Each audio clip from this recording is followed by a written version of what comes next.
ఆయన మన జీవితాల్లో ఏం చేశాడో జ్ఞాపకం చేసుకోవాలి. ఈ స్థితిలో ఈ దినము దేవుని సన్నిధిలో ఉండి అందరం కలిసి వచ్చి హ్యాపీ న్యూ ఇయర్ అని చెప్పుకుంటూ ఉన్నాం. అందరము కలిసి దేవుని సన్నిధిలో సమయం గడుపుతున్నాం, ఆయన సన్నిధిలో ఆనందిస్తూ ఉన్నాం. We have to remember what he has done for అస్.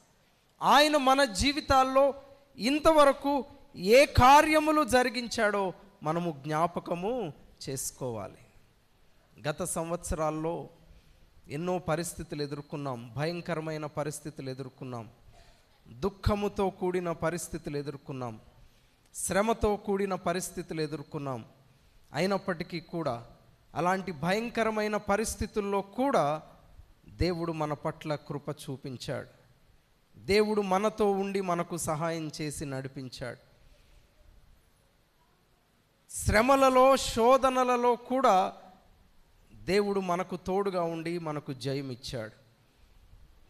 గత సంవత్సరాల్లో తోడై ఉన్న ప్రభువు ఇక ముందు కూడా మనకు తోడై నడిపించువాడు.